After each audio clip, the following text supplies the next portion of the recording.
हाय मेरे प्यारे से छोटे छोटे क्यूटी क्यूटी से भाइयों और बहनों। हजार बारी प्रोक्रेस्टिनेट करने के बाद finally I am making this video. So मैं आपका ज़्यादा टाइम वेस्ट नहीं करूँगी। सिंपली मैं आपको बता देती हूँ कि आपने थंबनेल देख के तो आपको पता चल ही गया होगा कि इस वीडियो में मैं बताऊँगी कि कैसे मैंने 96% स्कोर किया था 10th बोर्ड में। पहले आपको बता देती हूँ मैं कि मैं एक बहुत ही ज़्यादा एवरेज स्टूडेंट थी, बहुत ज़्यादा। ओके, आपको बिलीव नहीं होगा कि लाइक बोर्ड एग्ज़ाम के बीच में जो गैप्स मिलते हैं ना, मोस्टली मैंने लाइक मोस्ट सारी चीज़ें उसी समय कवर अप किया था। और उस समय के भरोसे मैंने इतने अच्छे मार्क्स लाए। ठीक है, लाइक मुझे तो अभी भी विश्वास नहीं होता। मुझे तो लगता है अगर मैं कर सकती हूँ तो आप लोग भी आराम से कर सकते हो, बिल्कुल कर सकते हो। ठीक है, प्लीज़ रिलैक्स। तो मैं आपको हर एक सब्जेक्ट का स्ट्रेटजी बताऊंगी कि आपको किस तरीके से करना चाहिए। ओके, तो सबसे पहले मैं आपको मेरे बारे में थोड़ा सा बताऊंगी, छोटा सा। ओके, थोड़ा सा बताऊंगी, ठीक है। तो फिर देखो क्या हुआ था कि मैंने जब मेरा 9th क्लास फिनिश हुआ था तो उस समय क्या हुआ था कि लाइक मतलब मैंने कोशिश किया था कि मैं सब चीज़ अच्छा से कवर अप करूं। लाइक कवर अप करके मैं जल्दी से सिलेबस करके फिर मैं रिवीजन करूंगी, फिर सैम्पल पेपर दूंगी। पर मैंने एक भी सैम्पल पेपर सॉल्व मतलब खुद से बैठकर सॉल्व नहीं किया था। मैंने कैसे किया था वो मैं आपको बताऊंगी कि उस वजह से मेरा इतना अच्छा हो पाया। देखो, तो फिर क्या हुआ था कि मैंने सबसे पहले बहुत कोशिश किया था कि मैं जल्द से जल्द सिलेबस कंप्लीट करूं, पर नहीं हो पाया क्योंकि मैं लेक्चर्स देखती थी। फिर मेरे को समझ नहीं आता था कि मैं क्या करूं, रीड करूं। मैं कोचिंग भी मैंने कोई ज्वाइन नहीं किया था, सिर्फ प्योर सेल्फ स्टडी किया था। तो सबसे पहले स्टार्ट करते हैं from the subject science. Okay, science के लिए उसमें तीनों बायोलॉजी, केमिस्ट्री एंड फिज़िक्स। एक मैं बता देती हूँ कैसे करना है। तो फिर मैंने कैसे किया था लास्ट टाइम पे, देखो सबसे पहले मैंने ये किया था, मैंने सबसे पहले फोकस किया था कि मैं सारे कॉन्सेप्ट्स को क्लियर करूँ। ठीक है, सबसे पहले हमें सारे कॉन्सेप्ट्स को क्लियर करना है। जितने भी बुक में कॉन्सेप्ट है ना, आप उसके लिए एक वन शॉट लेक्चर देखो भाई। देखो, आपको इस समय इस पॉइंट ऑफ टाइम पर ज़्यादा कुछ लिख कर एंड लाइक बहुत सारा नोट्स वोट्स बनाने का टाइम वेस्ट नहीं करना है। सिंपली आपको लेक्चर्स देखना है। उसके बाद आपको एक बारी एनसीईआरटी की रीडिंग कर देनी है प्रॉपर। आप ऐसे मत करो कि एक लेक्चर देखो फिर रीड करो, एक लेक्चर देखो रीड करो। नो, आपको एक बार में बहुत सारे लेक्चर्स देख देने हैं, बहुत सारे चैप्टर्स के, और उसके बाद आपको बैठ करके उन सबको रीड कर देना है। आपको याद करना भी नहीं है, डोंट रिमेंबर एवरीथिंग। आपको कुछ याद नहीं करना है, सिंपली जस्ट लेक्चर देखो और एनसीईआरटी की रीड करो और छोड़ो। ठीक है, इसके बाद क्या करना है, इसके बाद लाइक मैंने कैसे सैम्पल पेपर सॉल्व किया। मैंने कुछ सैम्पल पेपर उस तरीके से सॉल्व नहीं किया। मैंने क्या किया, सैम्पल पेपर मतलब एक बुक था, मेरे टीचर ने वो दिया था।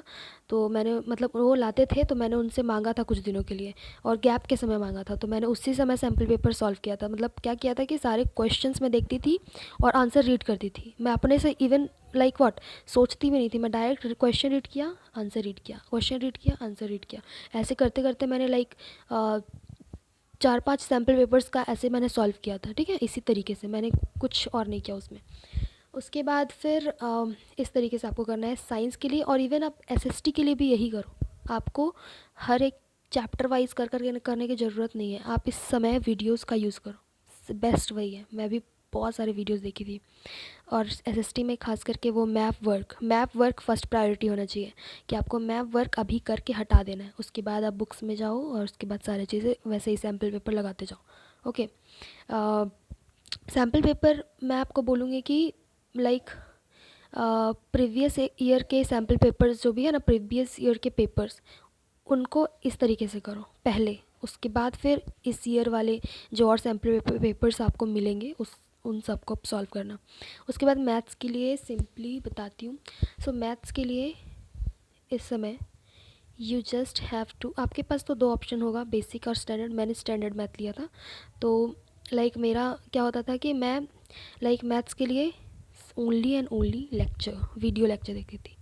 लाइक लिटरली मैंने क्या किया, चैप्टर में अगर कोई पढ़ना होता है तो मैं पहले उस चैप्टर का लेक्चर लेती हूँ, उसके बाद उसमें जितने भी क्वेश्चंस कराते हैं, मैं एक्चुअली इस तरीके से नहीं करती थी कि मैं कुछ अलग ही चीज़ है, ओनली एनसीईआरटी, सिर्फ एनसीईआरटी। एक मैं इग्नाइटेड माइंड्स करके चैनल है, उसमें ओनली एनसीईआरटी को ही कवर अप कराते हैं, दैट्स इट। मैंने वहीं से किया है और कुछ मैथ्स में मैंने नहीं किया एक्स्ट्रा। सो फिर ओनली एनसीईआरटी का हर एक क्वेश्चन, हर एक एग्जाम्पल मैंने ऐसे ही सॉल्व किया है, वो भी कि मल्टीपल टाइम्स। आपको क्या करना है इस पॉइंट ऑफ टाइम में मैथ्स के लिए कि just go take out your mathematics book and वहाँ से हर एक एक्सरसाइज का डालो यूट्यूब पर। अदरवाइज़ आप इग्नाइटेड माइंड से भी देख सकते हो, ये कोई प्रमोशन नहीं है, ये मैं अपने से बता रही हूँ मैंने कैसे किया था। तो उसमें से सारे एक्सरसाइजेस के क्वेश्चंस देख डालो, एक बार में देख डालो, ठीक है। उसके बाद सारे ऐसे ही कर करके 5 चैप्टर्स एक बार में करो, और फिर उसके बाद वहाँ से आप टिक भी करते जाना साथ साथ में कि ये क्वेश्चंस थोड़े हार्ड है, ठीक है। सारे हार्ड नहीं होते हैं, बहुत सारे most of the question similar भी होते हैं। तो इस तरीके से मैथ्स में आपको करना है। और मैथ्स के लिए आई विल सजेस्ट कि एग्जाम्पलर का जो भी एमसीक्यू होता है, please do it simply, only and only for maths करो, ठीक है। और एग्जाम्पलर का सिर्फ एमसीक्यू कर दो, बात खत्म। उसके लिए भी खुद से लेकर बैठ के करने की नीड नहीं है। मैंने ऐसे नहीं किया था, मेरे पास बहुत कम टाइम था, मैंने सिर्फ और सिर्फ लेक्चर लिया था, just take the lecture, okay. Then English, और मेरे पास संस्कृत था। सो मैं इंग्लिश के लिए बताती हूँ कि इंग्लिश के लिए स्टोरीज़ का लेक्चर, देन उसके बाद एनसीईआरटी में जो क्वेश्चंस दिए पहले उन्हें करना है, ठीक है। 1000 प्रकार के क्वेश्चंस के पीछे नहीं जाना है, आपको सिर्फ स्टोरी समझना है अच्छा से पूरा प्रॉपरली। उसके बाद एनसीईआरटी का जो क्वेश्चंस दिया है उसको सॉल्व करना है, और उसके बाद एज़ यूजुअल आप सैम्पल पेपर तो लगाओगे ही ऑब्वियसली, जैसे मैंने बताया वैसे ही लगाना। बहुत कम टाइम है, ऐसे आप 4-5 सैम्पल पेपर आराम से लगा पाओगे, और उतना लगाना भी सफिशिएंट होगा, please do it. Then Sanskrit के लिए जिसके पास भी संस्कृत होगा तो मैं बता देती हूँ, वैसे मैंने 12th में हिंदी लिया था, तो मैं 12th का भी हिंदी में मैंने पढ़ा था, उसमें मेरे 98 मार्क्स है हिंदी में। सो संस्कृत का मैं बता देती हूँ। संस्कृत के लिए सिंपली आपको सीबीएसई के ऑफिशियल वेबसाइट से सिलेबस डाउनलोड करना है संस्कृत का, और एक एक टॉपिक को पकड़ के जो जो वहाँ पर गिवन है उसको कंप्लीट करना है। और संस्कृत का चैप्टर के लिए आपको जो क्वेश्चंस दिए रहते हैं बुक में, सेमूशी आई थिंक कुछ नाम है बुक का, तो उस बुक के क्वेश्चंस जो जो है ना ग्रामर वाले, बस उसको प्रैक्टिस करना है, दैट्स इट। और जो टीचर जो बोले वही है, मैंने तो सिर्फ और सिर्फ जो सिलेबस में दिया था मैंने एक एक टॉपिक को पकड़ पकड़ के सॉल्व किया था, जैसे कि समास, संधि वगैरह वगैरह था, तो मैंने वैसे सॉल्व किया था, और मेरे आए थे 99 मार्क्स इन संस्कृत। बहुत अगर आप लोग इतना कर लोगे संस्कृत में, बुक का जो जो दिया हुआ है ग्रामर का, एंड सिलेबस में एक एक टॉपिक जो जो दिया है उनको सॉल्व करना है सिंपली। लास्ट मेरा एडिशनल सब्जेक्ट था आर्टिफिशियल इंटेलिजेंस, उसमें मेरे 100 मार्क्स हैं, ओके। उसमें मैंने क्या किया है मैं आपको बताती हूँ। सिंपली जो मैग्नेट ब्रेन मैंने मैग्नेट ब्रेन से किया है, ठीक है।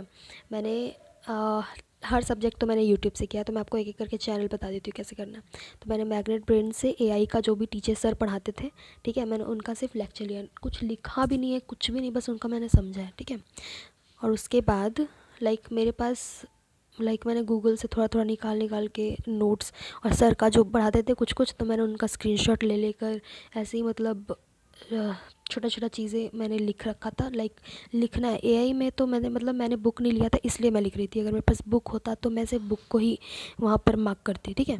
तो आपको सिर्फ लेक्चर लेना है, कॉन्सेप्ट क्लियर करना है, ठीक है, जल्दी जल्दी लेक्चर लेते जाना है, और उसके बाद छोटा छोटा चीज़ें जो होंगी उनकी स्क्रीनशॉट लेना है सिंपली। आपको ज़्यादा लिख लिख कर नोट्स बोर्ड्स बनाकर टाइम वेस्ट नहीं करना है, आपको यहाँ पर स्टोर करना है जल्दी जल्दी, ठीक है। एंड क्वेश्चंस सैम्पल पेपर वैसे ही लगाना है जैसे मैंने बताया है, क्वेश्चन देखो आंसर रीड करो, ठीक है, क्वेश्चन देखो आंसर रीड करो। कोशिश करो कि आप कम से कम 6 सैम्पल पेपर लगाओ, और उनको 2 बार लगाओ, ठीक है। एक बार पहले कर दिया वैसे ही, फिर दोबारा वैसे ही करके करो उसको, ठीक है। इस तरीके से आपको वो वापस रिवाइज हो जाएगा। And this is how I did. आपको मैं यूट्यूब चैनल बता देती हूँ जल्दी जल्दी। सो मैथ्स के लिए मैंने देखा था इग्नाइटेड माइंड्स, एनसीईआरटी का सॉल्व किया था, दैट्स इट। और एग्जाम्पलर का जो मैंने एमसीक्यू बताया उसके लिए मैंने देखा था, आई थिंक कौन सा था, पाई, समथिंग कॉल्ड पाई करके, आप यूट्यूब पे सर्च करोगे तो मिल जाएगा आपको, एग्जाम्पलर एमसीक्यू सॉल्यूशन, ठीक है, एनसीईआरटी का। प्लीज़ वो कर लेना, वो आप करोगे आपको उस दिन वहीं से क्वेश्चंस उठ के दिखेंगे एग्ज़ाम में, please do it. Then science के लिए मैंने देखा था विभूति खरे मैम, ठीक है, मैग्नेट ब्रेन का। आप अभी फ़िलहाल ये जो चल रहा है ना सीरीज़, बहुत सारे यूट्यूब पे चल रहा है, मैंने देखा है, तो उन सबको ही फॉलो करो, ठीक है, क्योंकि वही लाइक व्हाट आप उनको सीक्वेंस से फॉलो कर पाओगे। अभी पहले मतलब उतना भी ज़रूरत नहीं है पुराना पुराना जाकर, पर मैथ्स के लिए प्लीज़ एनसीईआरटी जो करवा रहे हैं बस उन्हीं से करो, ठीक है। अभी ऋतिक सर आई थिंक करवा रहे हैं, और अगर समझ आ रहा है तो प्लीज़ डू इट, करो, और सैम्पल पेपर ज़रूर करना वैसे ही। देन मैंने जिनसे किया था मैं आपको बता देती हूँ। देन फिर मैंने एसएसटी के लिए मैंने दिगराज सिंह राजपूत से किया था, ठीक है, प्रॉपर उन्हीं से, और उनके अलावा कोई भी नहीं। देन 4th नंबर पे इंग्लिश के लिए मैंने, ठीक है, इंग्लिश के लिए मैंने बहुत सारे यूट्यूब चैनल्स को देखा था, मतलब मेनली मैंने उनको देखा था, जस्ट पढ़ ले, ठीक है, पढ़ ले वही चैनल, मैंने उनसे इंग्लिश के लिए पूरा A to Z उन्हीं से मैंने सारे स्टोरीज़ को कवर अप किया था, ठीक है। देन संस्कृत के लिए मैंने आई थिंक कौन सा था, मास्टर साहब करके कुछ आई थिंक है, तो मैंने उनसे संस्कृत का किया है, ठीक है, हम जो बिहारी जैसा थोड़ा बोलते हैं, ठीक है, तो मैंने उनसे किया है। It's go and search if you want कि आप अच्छा मार्क्स लाओ, आपको थोड़ा सा हसल करना पड़ेगा, ठीक है, जस्ट डू इट, आप ही को करना है, आप कर लोगे, मैं कर सकती हूँ भाई, मेरा तो हालत ही पूरा ख़राब था, तो आप आराम से कर लोगे, believe in yourself, okay. Then और कौन सा बच गया, आर्टिफिशियल इंटेलिजेंस का मैंने बता दिया, मैग्नेट ब्रेन से एक सर पढ़ाते हैं, चश्मा लगाते हैं, ठीक है, गो एंड चेक। चलो यहीं तक। और लास्ट में बोलना चाहती हूँ मैं कि प्लीज़ डोंट टेक स्ट्रेस, आप कर लोगे, मुझे आप पर पूरा यकीन है, ठीक है, आप आराम से कर लोगे। और सबसे पहले मतलब आप प्लीज़ काम रहो, काम डाउन। मैं समझ सकती हूँ कि हमें लगता है कि ये बहुत हार्ड होगा, ये होगा वो होगा, पर बिलीव मी आप बहुत अच्छा कर लोगे, ठीक है। आप जिस भी कंडीशन पर हो अभी, जैसे भी थे वो भूल जाओ, और अभी जिस पे हो अब यहाँ से आगे बढ़ो, कामनेस, ठीक है। आपको लाइक एक छोटा सा गाना सुना देती हूँ, उसके बाद वीडियो एंड कर देंगे। तेरी किस्मत तू बदल दे, रख हिम्मत बस चल दे, मेरे साथी तेरे कदमों पे है निशान, तू न जाने आस पास है खुदा,